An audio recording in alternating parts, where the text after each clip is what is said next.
માળિયાહાટીના તાલુકાના ચોરવાડના રત્નેશ્વર મહાદેવના સાનિધ્યમાં એક વ્યાસ આશ્રમમાં અન્ન ક્ષેત્ર છેલ્લા 30 વર્ષથી ચાલી રહ્યું છે।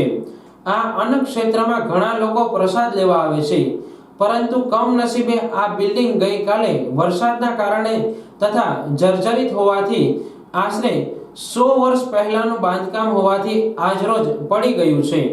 ટ્રસ્ટી સાથે વાત કરવામાં જણાવવામાં આવ્યું કે કોઈ જાનહાનિ થઈ નથી અને ટ્રસ્ટ દ્વારા જણાવવામાં આવ્યું છે કે જર્જરિત હોવાથી અમે વહેલી તકે ઉતારી લઈશું।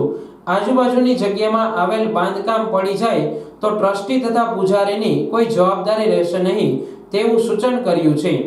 ટ્રસ્ટની એક યાદીમાં જણાવ્યું હતું કે છેલ્લા 17 વર્ષથી અન્ન ક્ષેત્રનો ખર્ચ યોગેશભાઈ પાઠક દ્વારા આપવામાં આવે છે।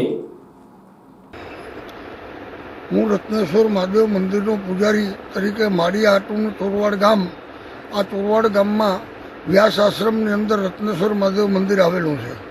ત્યાં છેલ્લા 30 વર્ષથી અન્નક્ષેત્ર ચાલુ છે।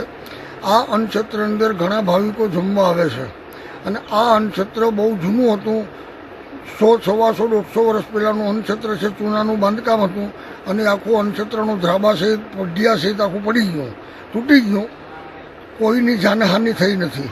એટલે મેં ટ્રસ્ટીઓને બોલાવેલા, ટ્રસ્ટીઓએ જોયું એટલે ટ્રસ્ટીઓએ કીધું કે નહીં, કોઈ જાનહાનિ નથી।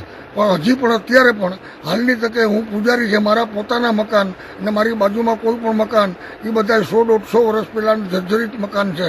તો હવે પછી આ મંદિરની અંદર કોઈ પણ જાનહાનિ થઈ કે કોઈ પણની માથે તકલીફ થઈ તો ટ્રસ્ટી કે એના પૂજારી કોઈ પણ જાતના જવાબદાર નથી।